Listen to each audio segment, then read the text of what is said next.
2024 April ഊർജ പ്രതിസന്ധിയെ തുടർന്ന് അടിയന്തരാവസ്ഥ പ്രഖ്യാപിക്കപ്പെട്ട തെക്കേ അമേരിക്കൻ രാജ്യമേത്?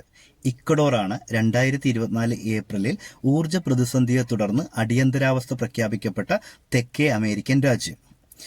ഈ നടന്ന നമ്മുടെ ലോക്സഭാ തെരഞ്ഞെടുപ്പ് നടന്നുകൊണ്ടിരിക്കുകയാണ്. ഇത് 7 ഘട്ടങ്ങളിലായിട്ടാണ് നടന്നുകൊണ്ടിരിക്കുന്നത്. ഇതിൽ തന്നെ ആദ്യത്തെ ഘട്ടത്തിൽ നടന്ന വോട്ടെടുപ്പിൽ ഏറ്റവും കൂടുതൽ പോളിംഗ് ശതമാനം രേഖപ്പെടുത്തിയ സംസ്ഥാനം ഏത് എന്ന് ചോദിച്ചു കഴിഞ്ഞാൽ ത്രിപുരയിലാണ്. അപ്പോൾ ത്രിപുരയിലാണ് നമ്മുടെ ഇപ്പോൾ നടന്നുകൊണ്ടിരിക്കുന്ന ലോക്സഭാ തെരഞ്ഞെടുപ്പിന്റെ ആദ്യഘട്ടത്തിൽ ഏറ്റവും കൂടുതൽ പോളിംഗ് ശതമാനം രേഖപ്പെടുത്തിയിട്ടുള്ളത്.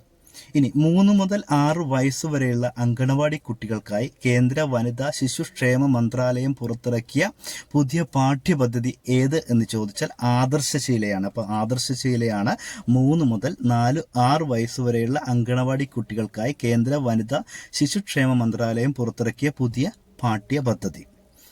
ഡോക്ടറുടെ കുറിപ്പടിയില്ലാതെ നൽകാവുന്ന തരം മരുന്നുകളുടെ നിയന്ത്രണം സംബന്ധിച്ച് പരിശോധിക്കാൻ കേന്ദ്ര സർക്കാർ ഒരു സമിതിയെ നിയമിച്ചു. ആ സമിതിയാണ് അതുൽ ഗോയൽ സമിതി. അപ്പോൾ ഡോക്ടറുടെ കുറിപ്പടിയില്ലാതെ നൽകാവുന്ന തരം മരുന്നുകളുടെ നിയന്ത്രണം സംബന്ധിച്ച് പരിശോധിക്കാൻ കേന്ദ്ര സർക്കാർ നിയമിച്ച സമിതിയാണ് അതുൽ ഗോയൽ സമിതി.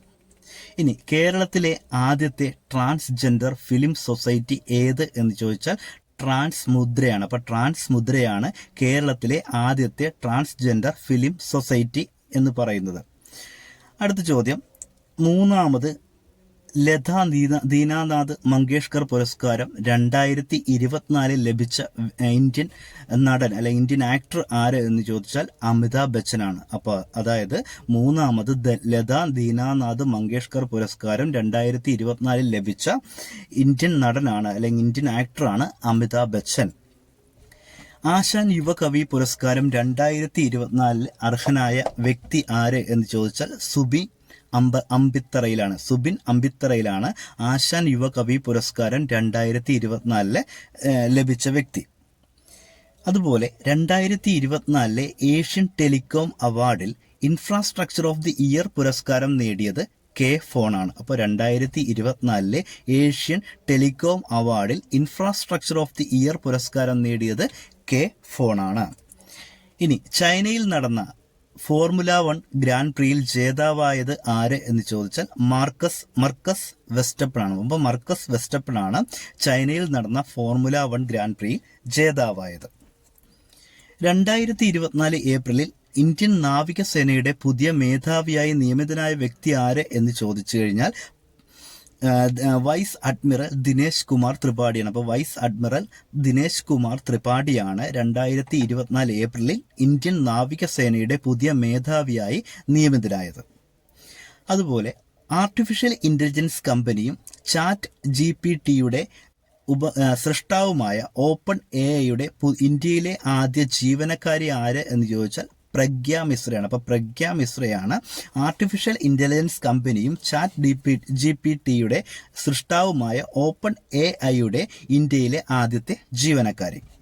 ഇനി 2024 ഏപ്രിൽ ഇസ്രയേൽ ഹമാസ് യുദ്ധത്തിനിടെ തകർന്ന ചരിത്രപ്രസിദ്ധമായൊരു ഗ്യാസയിൽ സ്ഥിതി ചെയ്യുന്ന ചരിത്രപ്രസിദ്ധമായൊരു കൊട്ടാരമുണ്ടായിരുന്നു. അതാണ് അൽ ബാഷ കൊട്ടാരം. അപ്പോൾ 2024 ഏപ്രിലിൽ ഇസ്രയേൽ ഹമാസ് യുദ്ധത്തിനിടെ തകർന്ന ഗാസയിലെ ചരിത്രപ്രസിദ്ധമായ കൊട്ടാരം ഏത് എന്ന് ചോദിച്ചാൽ അൽ ബാഷ കൊട്ടാരം ആണ്. അപ്പോൾ അൽ ബാഷ കൊട്ടാരം സ്ഥിതി ചെയ്തിരുന്നത് എവിടെയാണെന്ന് ചോദിച്ചാൽ ഗാസയിലാണ്. ഇത് തകർന്നത് ഇസ്രയേൽ ഹമാസ് യുദ്ധത്തിനിടെയാണ്. ഇനി ഒരു ഉൽപ്പന്നത്തിന്റെ വില അതേപടി നിലനിർത്തി അതിന്റെ വലിപ്പമോ അളവോ കുറയ്ക്കുന്ന നിർമ്മാതാക്കളുടെ സമ്പ്രദായത്തെ സൂചിപ്പിക്കുന്ന പദം ഷ്രിങ്ക്ഫ്ലേഷൻ എന്നാണ്. ഷ്രിങ്ക്ഫ്ലേഷൻ എന്താണ് എന്ന് ചോദിച്ചാൽ ഒരു ഉൽപ്പന്നത്തിന്റെ വില അതേപടി നിലനിർത്തിക്കൊണ്ട് തന്നെ അതിന്റെ വലിപ്പമോ അളവോ കുറയ്ക്കുന്ന നിർമ്മാതാക്കളുടെ സമ്പ്രദായത്തെ സൂചിപ്പിക്കുന്ന പദമാണ് ഷ്രിങ്ക്ഫ്ലേഷൻ എന്ന് പറയുന്നത്. ഇനി നമ്മൾ ഇന്ന് പഠിക്കുന്നത് 2024 ഏപ്രിൽ 22-ാം തീയതിയിലെ പ്രധാനപ്പെട്ട ആനുകാലികങ്ങളാണ്. അപ്പോൾ അപ്പോൾ നമ്മളത് പഠിക്കുമ്പോൾ ഇന്നത്തെ ദിവസത്തിന്റെ പ്രത്യേകത കൂടി നമ്മൾ പഠിക്കേണ്ടത്. അപ്പോൾ ഇന്നത്തെ ദിവസത്തിന്റെ പ്രത്യേകത എന്ന് പറയുന്നത് ഏപ്രിൽ മാസം 22-ാം തീയതി ലോക ഭൗമ ദിനമായിട്ടാണ് ആചരിച്ചു പോകുന്നത്. അപ്പോൾ ലോക ഭൗമ ദിനം എന്നു ചോദിച്ചു കഴിഞ്ഞാൽ ഏപ്രിൽ 22 എല്ലാ വർഷവും ഏപ്രിൽ 22-നാണ് ലോക ഭൗമ ദിനം ആചരിച്ചു പോകുന്നത്. അപ്പോൾ ലോക ഭൗമ ദിനം ആചരിച്ചു പോകുമ്പോൾ അതിന് എല്ലാ വർഷവും ഒരു തീം അല്ലെങ്കിൽ ഒരു പ്രമേയം ഇതുമായി ബന്ധപ്പെട്ട് അവതരിപ്പിക്കാറുണ്ട്.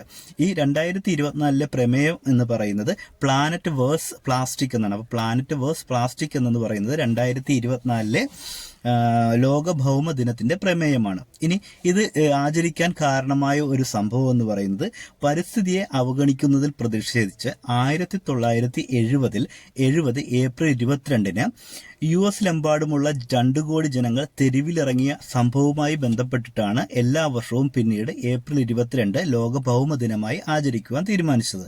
അന്ന് US-ലെ സ്കൂളുകളിൽ നിന്നും കോളേജുകളിൽ നിന്നും വീടുകളിൽ നിന്നും ഈ 2 കോടിയോളം ജനങ്ങൾ തെരുവിലിറങ്ങി. അപ്പോൾ ഇതൊരു വലിയൊരു സംഭവമായിട്ടാണ് കരുതപ്പെടുന്നത്. അപ്പോൾ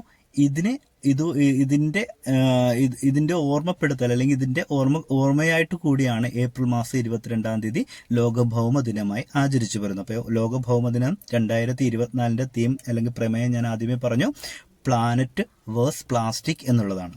അപ്പോൾ ഇന്നത്തെ കറണ്ട് അഫയേഴ്സ് ഇവിടെ കൊണ്ട് നിൽക്കുവാണ്. അടുത്തൊരു വീഡിയോയുമായി കാണാം. നന്ദി, നമസ്കാരം.